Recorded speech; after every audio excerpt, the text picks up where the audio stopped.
Vous êtes sur le point de signer un contrat, tout se passe bien, jusqu'à ce que vous pointez du doigt une colline sacrée. Et là, le silence. L'atmosphère change. Ce simple geste à Madagascar peut ruiner une relation professionnelle.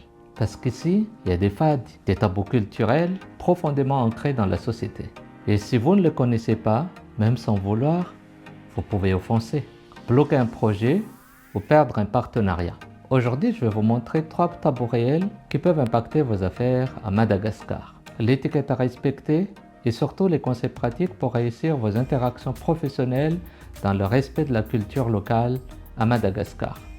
Chers amis, bonjour, je suis Prosper Antialoun, entrepreneur depuis 2001 à Madagascar. Je connais les cultures, la façon de travailler et j'accompagne les investisseurs et les entrepreneurs qui veulent s'installer à Madagascar et dans d'autres pays francophones. Je suis également un business coach, donc bienvenue dans ma chaîne et parlons des tabous culturels à Madagascar.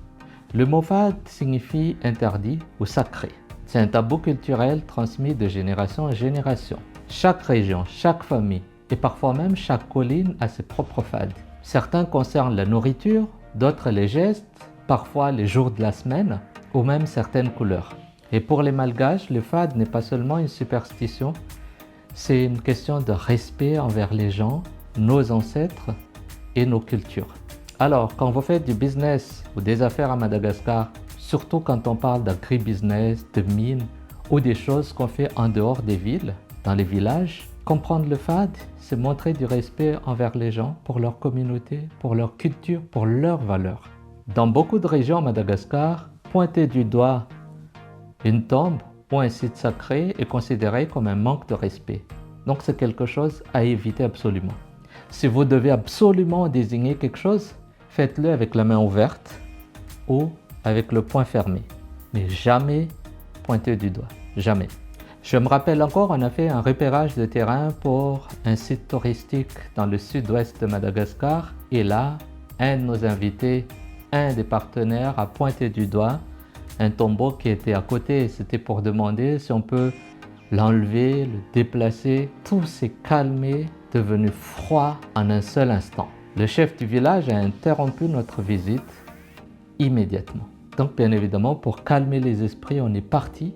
Je suis revenu après, quelques jours plus tard, pour remettre les choses à plat, pour essayer d'expliquer la raison de ce geste et pour plaider à la reprise des échanges en vue de négociations.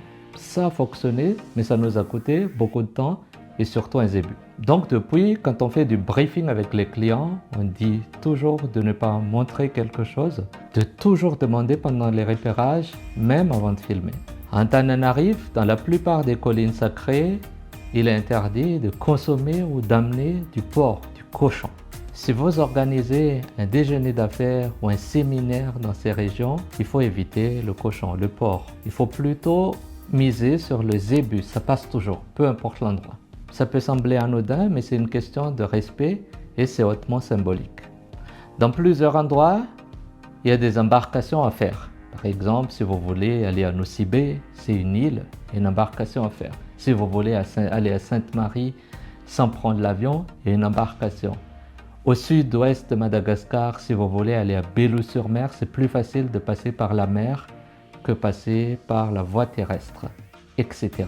Quand vous prenez la mer, il faut toujours demander à l'avance. Dans certains endroits, il est fade de partir en mer sans se rincer la bouche ou les mains. Pour une entreprise de pêche, de logistique ou encore du tourisme, respecter ce rituel montre une vraie intégration locale. Ce ne sont pas des simples gestes, ce sont des marques d'humilité et de respect qui ouvrent bien évidemment des portes. Au-delà des tabous, il existe une étiquette professionnelle propre à Madagascar. Voici les points essentiels à retenir. Les salutations sont fondamentales.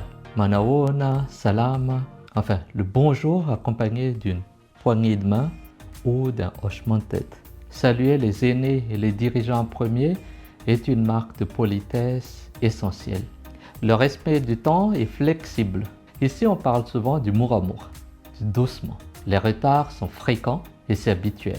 Il ne faut pas les prendre comme un manque de professionnalisme, mais plutôt une différence culturelle. La négociation doit rester courtoise. Les Malgaches n'aiment pas les confrontations directes. Il faut absolument éviter de hausser le ton et d'imposer votre point de vue. Préférez plutôt une approche progressive, collaborative et valorisez toujours la relation humaine avant la transaction. Alors, comment faire concrètement pour éviter les faux pas culturels? Voici 5 conseils simples.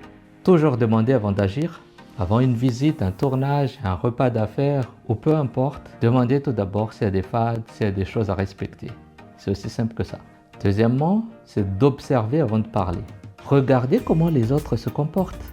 L'observation est une forme d'intelligence culturelle. Troisièmement, préparez vos repas et cadeaux. Si vous invitez, évitez le porc, les anguilles ou dans certaines régions, certains crustacés. Quatrièmement, respectez les symboles. Ne prenez pas en photo les tombes et les rituels sans autorisation. Cinquièmement, c'est d'apprendre quelques mots malgaches. Ah, nous les malgaches, on adore ça. Un simple sotrabitsak, c'est-à-dire merci beaucoup, ça change beaucoup de choses. Ça crée immédiatement un climat de confiance. Faire du business à Madagascar, ce n'est pas seulement une question de chiffres. C'est aussi une histoire d'humain, de respect et de culture. Comprendre les FAD, c'est entrer dans une logique de partenariat durable, pas seulement une opportunité ponctuelle.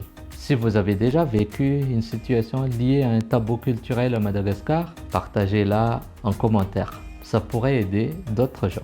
Et si vous voulez ma checklist gratuite des 7 règles à suivre avant tout rendez-vous professionnel à Madagascar, écrivez checklist en commentaire. Je vais vous l'envoyer. Merci d'avoir regardé jusqu'au bout et n'oubliez pas, le respect culturel, c'est aussi une stratégie de réussite. À très bientôt. Au revoir.